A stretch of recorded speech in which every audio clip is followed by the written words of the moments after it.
ఒక శిల కన్న కలలు శాశ్వతంగా నిలిచిపోతే ఎలా ఉంటుంది?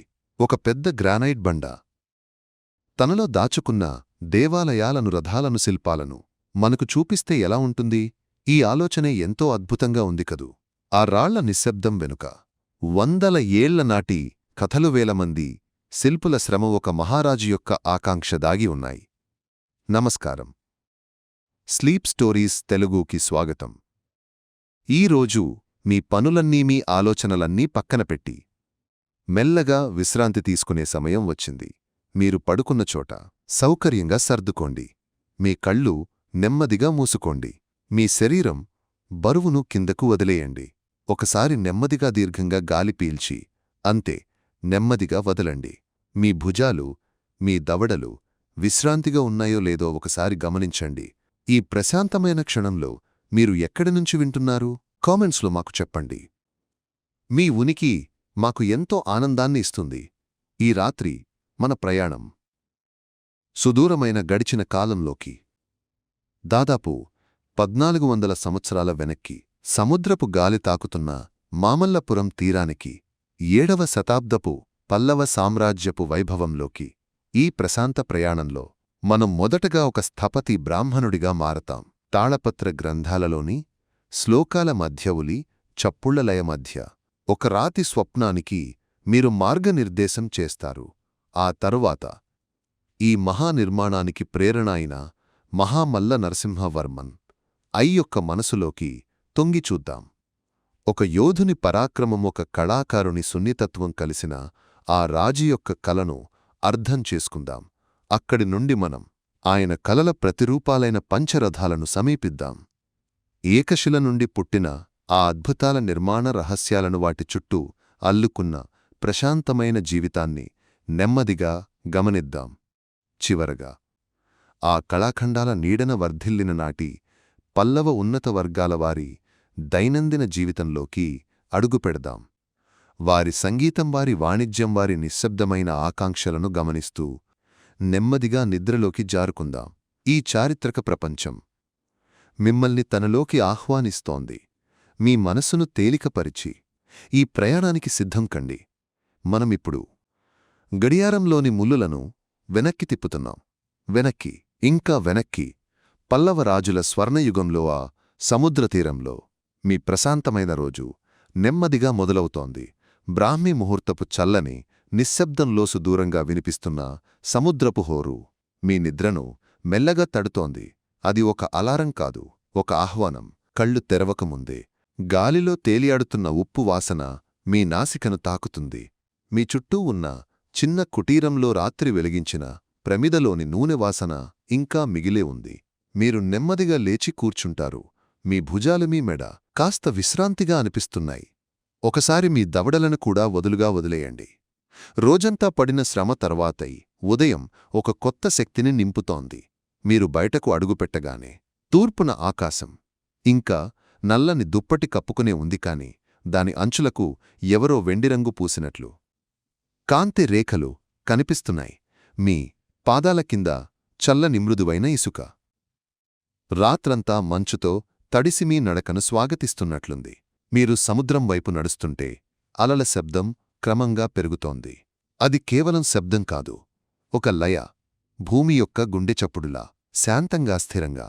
అలలు వచ్చి పాదాలను తాకి వెళుతున్నప్పుడు ఆ చల్లదనం మీ శరీరం మొత్తం ప్రాకుతున్న అనుభూతి. మీ మనసులోని ఆలోచనలన్నింటినీ కడిగేస్తున్నట్లుగా. సముద్రంలో స్నానం ముగించి తడి బట్టలతోనే మీరు ఒడ్డున నిల్చుని ఉదయిస్తున్న సూర్యునికి అర్ఘ్యం సమర్పిస్తున్నారు. మీ దోసిలిలోని నీటిగుండా సూర్యకిరణాలు వక్రీభవించివేల ఇంద్రధనుస్సులను సృష్టిస్తున్నాయి. ఓం మిత్రాయ నమః, ఓం రవయే నమః. మీ పెదవుల నుండి మంత్రాలు నెమ్మదిగా జాలువారుతున్నాయి. అవి సముద్రపు గాలిలో కలిసి అనంతంలోకి ప్రయాణిస్తున్నాయి. ఇది మీ దినచర్యలో ఒక భాగం మాత్రమే కాదు, ఇది మీ ఉనికికి పునాది. ప్రకృతితో, దైవంతో మిమ్మల్ని మీరు అనుసంధానించుకునే ఒక పవిత్రమైన సమయం. కుటీరానికి తిరిగి వచ్చాక మీరు మీ సాధనలో లీనమవుతారు. మీ ముందు చెక్కపీఠంపై ఎంతో జాగ్రత్తగా భద్రపరిచిన తాళపత్ర గ్రంథాలు ఉన్నాయి. అవి కేవలం ఆకులు కావు, తరతరాల జ్ఞాన భాండాగారాలు.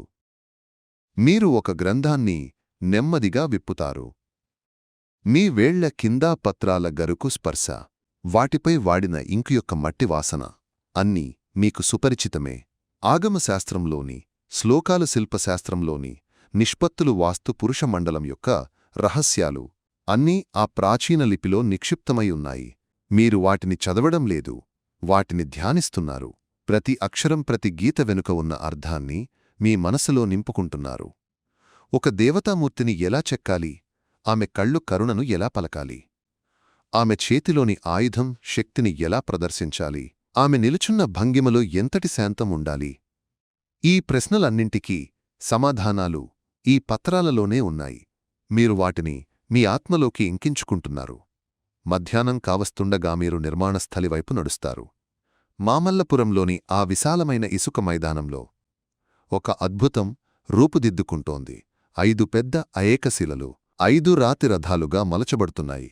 గాలిలో ఒక లయబద్ధమైన సంగీతం వినిపిస్తోంది. వందలాది శిల్పుల ఉలులుసుత్తులు ఏకకాలంలో రాతిపై దెబ్బలు వేస్తున్న శబ్దం. టక్ టక్ టక్. ఆ శబ్దంలో ఒక క్రమశిక్షణ ఉంది, ఒక ఏకాగ్రత ఉంది. గాలి అంతా రాతిపొడితో నిండి ఉంది. సూర్యరశ్మిలో ఆ ధూళి బంగారు రేణువుల్లా మెరుస్తోంది.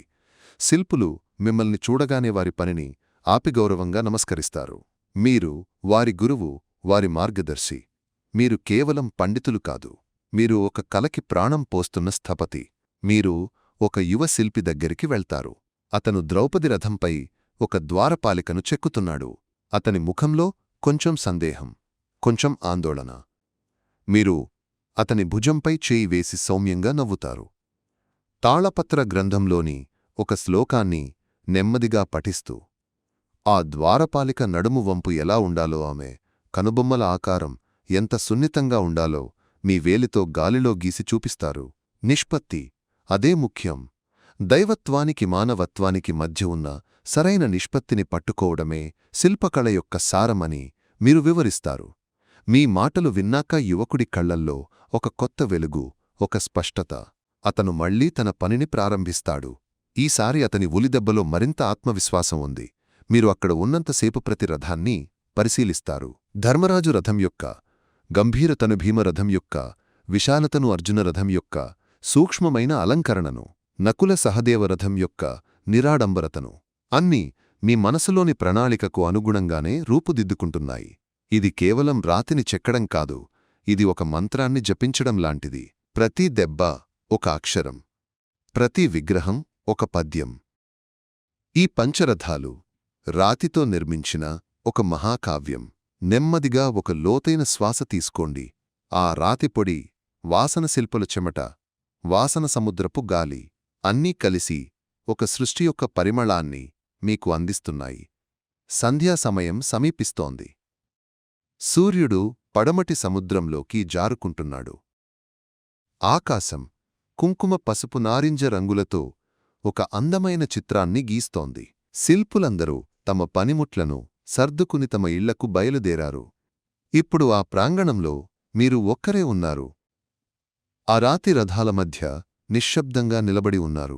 పగటిపూట కఠినంగా కార్యస్థలంగా కనిపించిన ఇదే ప్రదేశం ఇప్పుడు ఒక ప్రశాంతమైన ధ్యానమందిరంలా ఉంది. మీరు ఒక రాయిపై కూర్చుని కళ్ళు మూసుకుంటారు. ఉలి శబ్దాలు ఆగిపోయాయి. ఇప్పుడు కేవలం అలల చప్పుడుగాలి, సంగీతం మాత్రమే వినిపిస్తున్నాయి. రోజంతా మీరు నిర్దేశించిన ఆ రూపాలన్నీ ఇప్పుడు మీ మనసులో స్పష్టంగా కనిపిస్తున్నాయి. మీరు కేవలం బయట ప్రపంచంలోనే కాదు, మీ లోపల కూడా ఒక ఆలయాన్ని నిర్మిస్తున్నారు. శాంతి, సంతృప్తి అనే ఇటుకలతో. చీకటి పడుతుండగా దూరాన ఉన్న గ్రామాల్లో దీపాలు వెలుగుతున్నాయి. మీ మనసు కూడా ఒక ప్రమిదల, కృతజ్ఞత అనే నూనెతో, సంతృప్తి అనే వత్తితో ప్రకాశిస్తోంది. ఈ రాళ్లలో జీవాన్ని నింపే మీ ఈ ప్రయత్నం, ఈ ఏకశిలల సమూహం మీ ఆలోచన కాదు, మీరు కేవలం ఒక సాధనం మాత్రమే. మీరు మార్గనిర్దేశం చేస్తున్న ఈ రాతి స్వప్నం ఒక మహారాజు యొక్క కనులలో మొదలైంది. ఆయనే మహామల్ల. ఆ గ్రంథాలయాల ప్రశాంతత, పండితుల నిశ్శబ్ద అధ్యయనం వెనుక ఒక మహాచక్రవర్తి యొక్క గొప్ప సంకల్పం ఉంది. ఒక సుస్థిరమైన సామ్రాజ్యం యొక్క అభయం ఉంది. ఆ సామ్రాజ్యం పల్లవులది. ఆ చక్రవర్తి పేరు మహామల్ల నరసింహవర్మన్. కాంచీపురంలో సూర్యోదయానికి ముందే ఆయన మేల్కొన్నారు. రాజప్రాసాదం యొక్క గవాక్షం నుండి చల్లని గాలి ఆయన ముఖాన్ని సున్నితంగా తాకుతోంది. సుదూరంగా దేవాలయాల నుండి ఉదయాన్నే వినిపించే ఘంటానాదాలు, నగరమంతా నెమ్మదిగా మేల్కొంటున్న అలికిడి, ఇవన్నీ ఆయనకు పరిచయమే. అయినా ప్రతిరోజూ ఈ నిశ్శబ్దపు క్షణాలలో ఆయన తన సామ్రాజ్యం యొక్క హృదయ స్పందనను వింటారు. ఆయన దృష్టి తూర్పువైపు సముద్ర తీరం వైపు ఉంది. ఎక్కడైతే తన కల ఒక రూపాన్ని సంతరించుకుంటుందో ఆ ప్రదేశం వైపు, మామల్లపురం వైపు ఆయనను చూసిన వారికి ఆయన ఒక గొప్ప యోధుడు, చాళుక్యరాజు రెండవ పులకేశిని వాతాపి యుద్ధంలో ఓడించి పల్లవుల పతాకాన్ని సగర్వంగా ఎగరేసిన వీరుడు. వాతాపికొండనే బిరుదు ఆయన పరాక్రమానికి నిలువుటద్దం. ఆయన చేతులు ఒకప్పుడు ఖడ్గాన్ని ఎంత గట్టిగా పట్టుకున్నాయో, ఎంతమంది సైనికులను నడిపించాయో చరిత్రకు తెలుసు. కాని ఆ చేతులలో ఇప్పుడు యుద్ధపు కఠినత్వం లేదు, ఒక సృజనాత్మకమైన సున్నితత్వం ఉంది. గాలిలో ఆయన వేళ్లు ఒక శిల్పం యొక్క ఆకారాన్ని గీస్తున్నాయి. ఒక ఏనుగు తొండాన్ని, ఒక దేవత యొక్క కనుబొమ్మలను, ఒక రథం యొక్క చక్రాన్ని. ఆయన మనసులో యుద్ధభూమి యొక్క జ్ఞాపకాలు నెమ్మదిగా చెరిగిపోయి వాటి స్థానంలో శిల్పాల రూపాలు మెదులుతున్నాయి. వాతాపి విజయం కేవలం ఒక గెలుపు కాదు, అది ఒక బాధ్యత. ఆ విజయంతో వచ్చిన శాంతిని, స్థిరత్వాన్ని రాతిలో శాశ్వతంగా చెక్కాలనే తపన. కేవలం యుద్ధ విజయాలను తెలిపే శిలాశాసనాలు కాదు, తన ప్రజలకు రాబోయే తరాలకు స్ఫూర్తినిచ్చే, ఆనందాన్నిచ్చే, భక్తిని పంచే కళాఖండాలను సృష్టించాలనే ఆకాంక్ష. అందుకే ఆయన దృష్టి ఎప్పుడూ కాంచీపురం నుండి మామల్లపురం వైపు ప్రయాణిస్తూ ఉంటుంది. ఆయన మామల్లపురం తీరంలో నడుస్తున్నప్పుడు ఆయన ఒక చక్రవర్తిలా ఉండరు, ఒక కళాపిపాసిలా, ఒక అన్వేషకుడిలా కనిపిస్తారు.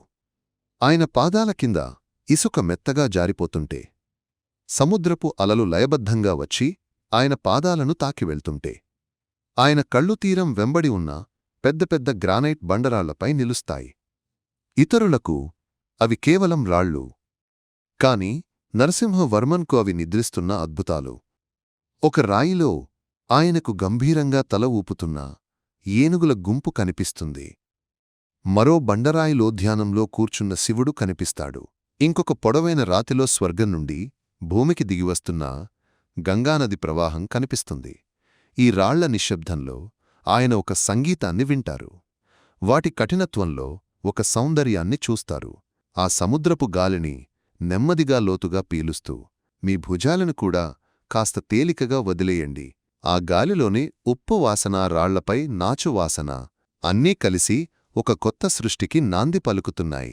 ఆయన తన స్థపతులను, ప్రధాన శిల్పులను పిలిచి తన కలను వారికి వివరిస్తారు. ఆయన కేవలం ఆజ్ఞలు జారీ చేసే రాజు కాదు, ఆయన వారితో కలిసి కూర్చుంటారు. రాతి యొక్క గుణగణాల గురించి చర్చిస్తారు. ఏ రాయి ఏ శిల్పానికి అనువుగా ఉంటుందో అడుగుతారు. ఉలి దెబ్బకు రాయి ఎలా స్పందిస్తుందో తెలుసుకుంటారు. ఆయన మాటలలో అధికార దర్పం, కన్నాకళపై ఉన్న గౌరవం, శిల్పుల నైపుణ్యంపై ఉన్న విశ్వాసం ఎక్కువగా కనిపిస్తాయి. ఆయన కళ్ళు ఒక కళాకారుడి కళ్లలా మెరుస్తాయి. ఆయన ప్రశ్నలు ఒక విద్యార్థి యొక్క జిజ్ఞాసను చూపిస్తాయి. ఆయనకు తెలుసు, ఈ బండరాళ్లను రథాలుగా, మండపాలుగా, దేవతామూర్తులుగా మార్చడం సులభం కాదని. దానికి అపారమైన సహనం కావాలి, తరగని నైపుణ్యం కావాలి, తరతరాల జ్ఞానం కావాలి. ఆ జ్ఞానాన్ని ఆయన గౌరవిస్తారు. అందుకే ఆయన శిల్పులకు పూర్తి స్వేచ్ఛనిస్తారు. తన ఆలోచనలను వారిపై రుద్దరు, కేవలం ఒక దిశను చూపిస్తారు. ఆయన కళ ఒక బీజం లాంటిది. ఆ బీజాన్ని మొలకెత్తించి మహావృక్షంగా మార్చాల్సిన బాధ్యత ఆ శిల్పులది. యుద్ధ వీరునిగా ఆయనకున్న కఠినమైన క్రమశిక్షణే ఇప్పుడు ఈ కళాయజ్ఞానికి పునాదిగా మారింది. ఆయన సంకల్పమే శిల్పులకు ఉలిగాసుత్తిగా మారి ఆ రాళ్లకు ప్రాణం పోస్తోంది. ఒకప్పుడు యుద్ధ వ్యూహాలతో నిండిన ఆయన మనసు ఇప్పుడు ఆలయ వాస్తుశాస్త్రం, శిల్పశాస్త్రం, సౌందర్యశాస్త్రాలతో నిండిపోయింది. ఆయన రాత్రులు తన శయన మందిరంలో తాళపత్ర గ్రంథాలపై గీసిన చిత్రాలను చూస్తూ తన ఊహలకు రూపమిస్తూ గడుపుతారు. ఆ చీకటిలో దీపం వెలుగులో ఆయన ముఖంలో ఒక ప్రశాంతమైన సంతృప్తి కనిపిస్తుంది. ఒక సామ్రాజ్యాన్ని నిర్మించడం కన్నా ఒక సంస్కృతిని నిర్మించడం గొప్పదని ఆయన నమ్మకం.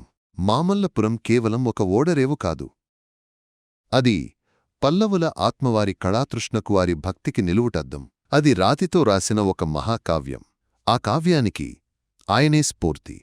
ఆయన కన్న కళ రాతిలో రూపుదిద్దుకున్న అద్భుతం. ఆ పంచరథాల కథను ఇప్పుడు మనం మరింత దగ్గరగా విందాం. ఆ శిల్పి యొక్క ఉలి సృష్టించిన అద్భుతం కేవలం ఒక విగ్రహం కాదు.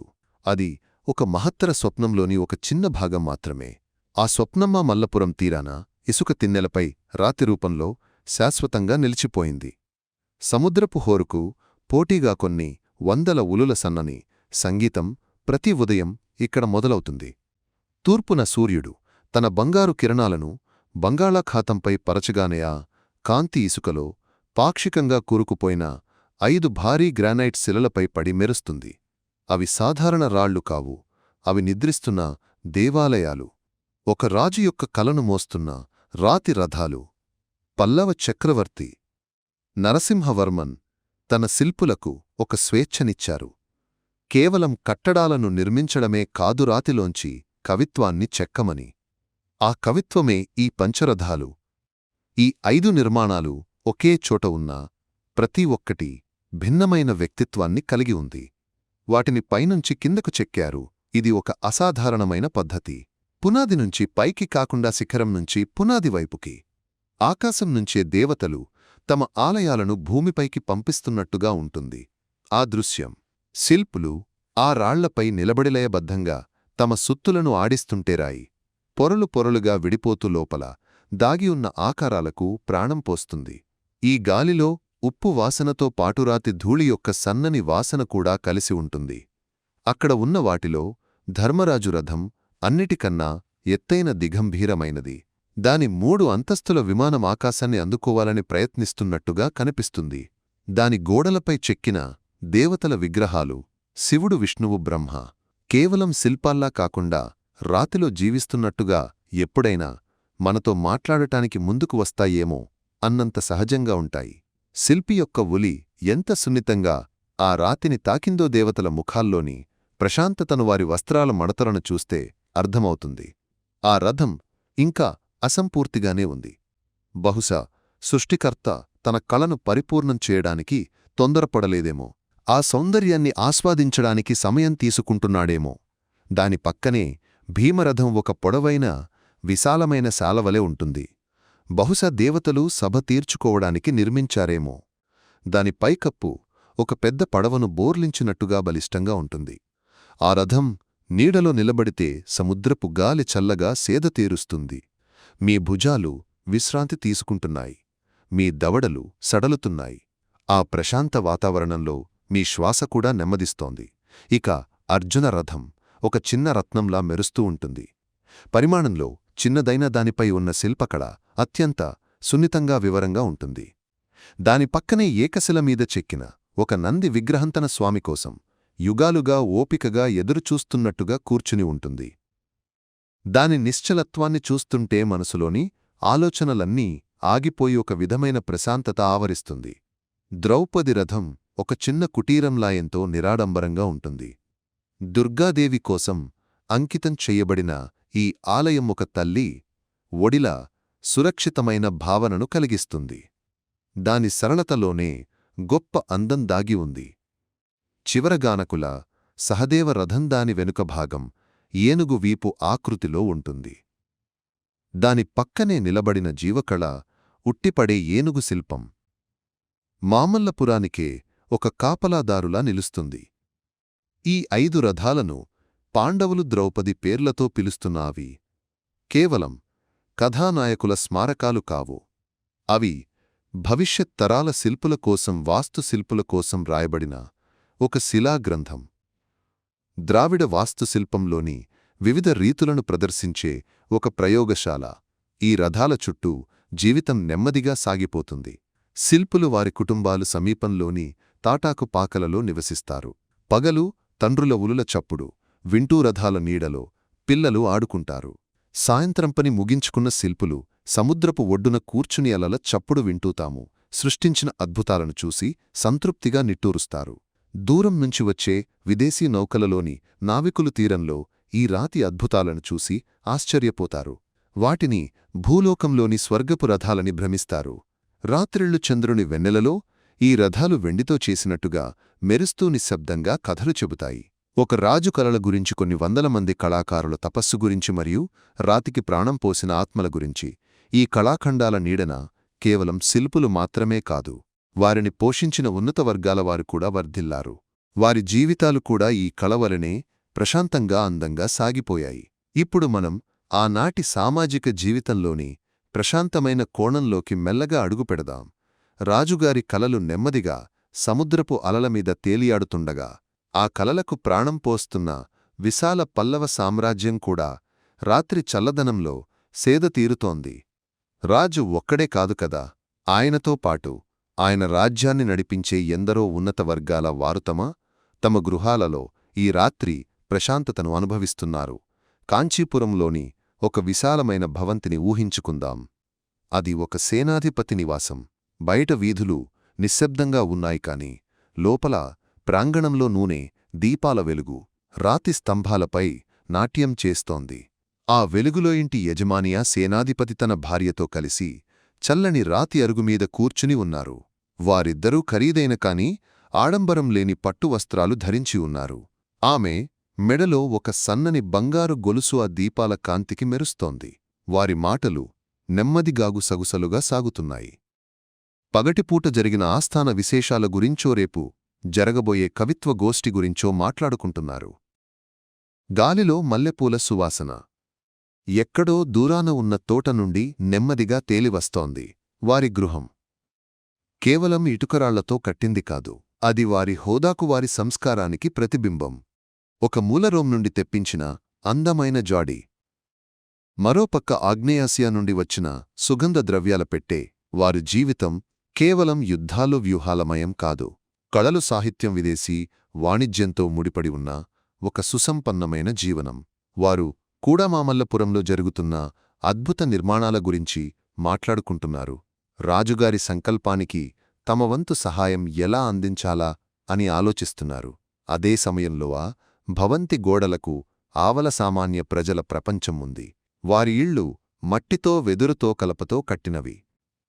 చిన్నవి కాని ప్రేమతో నిండినవి. అక్కడ దీపాల వెలుగు తక్కువగా ఉండొచ్చు, కాని కుటుంబ సభ్యుల మధ్య వినిపించే నవ్వుల చప్పుడు చాలా ఎక్కువగా ఉంటుంది. వ్యవసాయం చేసుకునే రైతులు తమ పశువులను పాకలలో కట్టేసి ఆ రోజు కష్టాన్ని మర్చిపోతూ తమ పిల్లలకు కథలు చెబుతున్నారు. వారి ఆందోళనలు వేరు. పంట సరిగ్గా పండుతుందా, వర్షాలు సమయానికి కురుస్తాయా అన్నవే వారి ఆలోచనలు. వారి జీవితం నిరాడంబరమైనది, భూమితో ముడిపడినది. వారికి పట్టు వస్త్రాలు, బంగారు ఆభరణాల కన్నా పండిన పంట నిండుకుండ ముఖ్యం. అయినా ఈ రెండు ప్రపంచాల మధ్య ఒక తెలియని బంధం ఉంది. ఒకరి కష్టం మీద మరొకరి సుఖం, ఒకరి భద్రత మీద మరొకరి కళాపోషణ ఆధారపడి ఉన్నాయి. ఉన్నత వర్గాల భవంతిలోని ప్రశాంతత సరిహద్దుల్లో సైనికులు పడుతున్న శ్రమ ఫలితం. సామాన్యుడి పొలంలో పండే పంట ఆ సైనికులకు బలాన్నిస్తుంది. ఈ రాత్రి అందర్నీ సమానంగా తన ఒడిలోకి తీసుకుంటోంది. తిరిగి మనం ఆ సేనాధిపతి భవంతికి వద్దాం. ఆయన భార్య లోపలికి వెళ్ళిపోయాక ఆయన ఒక్కరే ఆ ప్రాంగణంలో నిలబడి ఆకాశం వైపు చూస్తున్నారు. చంద్రుడు ప్రకాశవంతంగా ఉన్నాడు, కాని ఆయన మనసులో మాత్రం కొన్ని సన్నని మేఘాలు కదులుతున్నాయి. అవి భయాలు కావు, బాధ్యతలు. ఉత్తర సరిహద్దుల నుండి వచ్చిన వార్తల గురించి ఆలోచిస్తున్నారు. అంత ప్రశాంతంగానే ఉందా, లేక ఏదైనా అలజడి రాబోతోందా అని.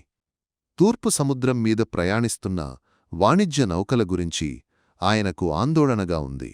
తుఫానులు రాకుండా అవి సురక్షితంగా తిరిగి రావాలని మనసులోనే దేవతలను ప్రార్థించుకున్నారు.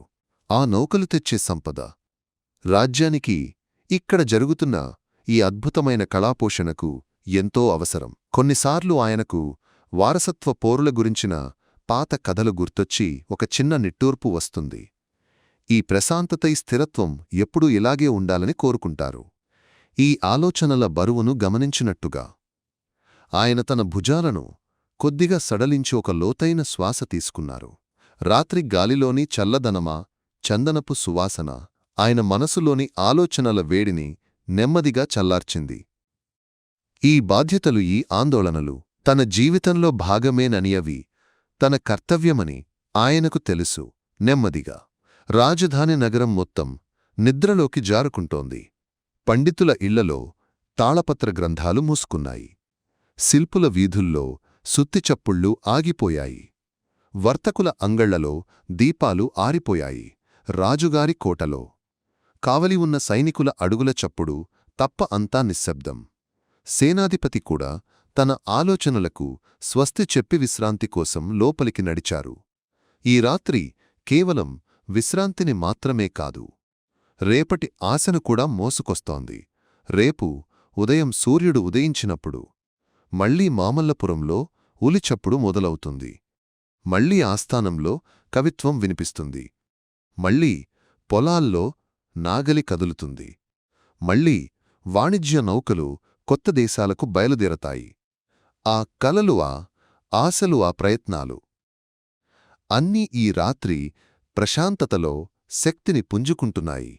ఆ ప్రపంచం నెమ్మదిగా నిద్రలోకి జారుకుంటున్నప్పుడు మనం కూడా మన విశ్రాంతిలోకి అడుగుపెడదాం. వందల సంవత్సరాల క్రితమా పల్లవ రాజ్యంలో ప్రతి రాత్రి ఎంతో శ్రమ తర్వాత, ఎన్నో బాధ్యతల తర్వాత దొరికే ఒక అమూల్యమైన బహుమతి. నూనె దీపాల మినుకుమినుకు వెలుగులో రాతి అరుగుల చల్లదనంలో వారు విశ్రాంతి తీసుకున్నారు. ఈనాడు మనం వెచ్చని పరుపుల మీద ఎన్నో సౌకర్యాల మధ్య మరింత సురక్షితంగా నిద్రపోగలుగుతున్నాం. వారి కలలు, వారి కష్టం తరతరాలుగా ప్రయాణించు మనకు ఈ ప్రశాంతమైన రాత్రిని బహుమతిగా ఇచ్చాయేమో అనిపిస్తుంది. మీకు ఈ చారిత్రక ప్రయాణం నచ్చినట్లయితే మా ఛానల్కి సబ్స్క్రైబ్ చేసుకోండి. ఇలాంటి మరిన్ని కథలు వినాలనుకుంటే కామెంట్స్లో మీ రిక్వెస్ట్స్ తెలియజేయండి. ఇప్పుడు మీ కళ్ళు మూసుకుని ఈ చరిత్ర మీ మనసులో నెమ్మదిగా కరిగిపోనివ్వండి. మంచి నిద్రమిత్రులారా.